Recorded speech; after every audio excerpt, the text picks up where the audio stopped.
Hai, Halo Bibi.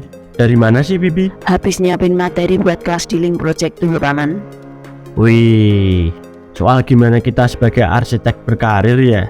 Bener, juga soal gimana kita membangun biro kita sendiri, terus menghadapi klien-klien yang bakal kita jumpai, lalu memanage biro yang telah kita bangun.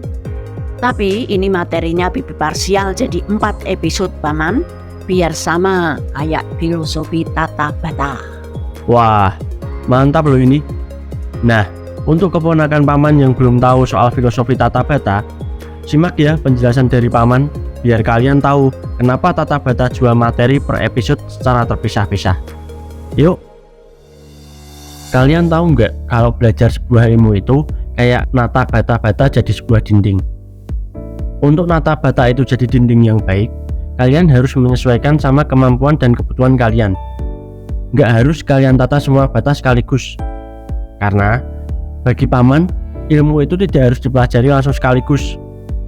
Ibarat menata bata-bata menjadi dinding yang kokoh, ilmu juga sama kok. Tata sedikit-sedikit. Kamu pastikan dulu ilmu satu episode benar-benar kamu pahami. Jadi, dinding-dinding ilmu yang kamu bentuk jadi lebih kokoh. Dibanding kamu membeli banyak bata sekaligus, tapi kamu belum bisa menata bata itu dengan perekat yang baik. Nah tuh, bagus banget kan filosofinya? Sekarang giliran Bibi jelasin nih isi materi dari setiap episodenya. Episode pertama, di sini kita bakal mulai dari materi soal kemampuan apa sih yang harus dipunyai seorang arsitek. Juga kunci awal gimana mendapatkan first project atau pilot project kita. Melakukan dealing project itu dengan ilmu personal branding yang baik.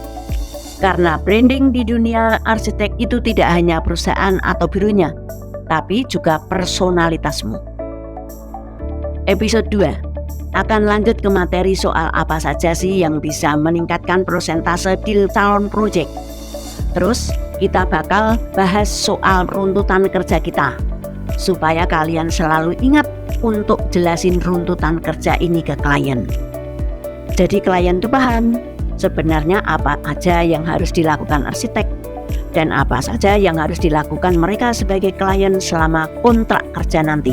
Ada juga ilmu untuk mengenali macam-macam tipe klien. Juga cara menghadapi klien yang unik. Di episode 3, kita mulai bahas soal materi-materi di mana proyek itu sudah deal. Jadi kita bakal bahas soal kontrak. Terus ada materi soal servis apa saja yang harus kalian berikan ke klien pada setiap fase pekerjaan. Kan ada fase desain, prekonstruksi dan konstruksi. Jadi kalian bisa tahu kalian itu harus memberikan servis seperti apa di setiap fasenya. Karena kan tugas kita tidak cuma berhenti di gambar terus selesai, tapi kita sebaiknya mengawal proyek yang kita desain sampai terwujud. Terus juga ada materi after services. Bahas soal tindakan apa yang sebaiknya kita lakukan setelah proyek kita itu selesai. Kalau di episode keempat, episode ini bakal ngasih kalian materi soal memaintain perusahaan.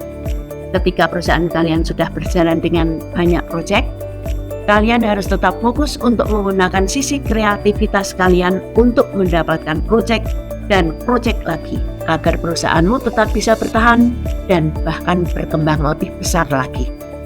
Eits, tapi dengan berkembangnya perusahaanmu, konflik-konflik yang terjadi akan semakin banyak kan? Episode ini juga akan membahas mengenai konflik-konflik yang biasanya terjadi dan cara mengatasinya. So, jadi yakinkan ilmu dari Paman Bibi worth it untuk dipelajari?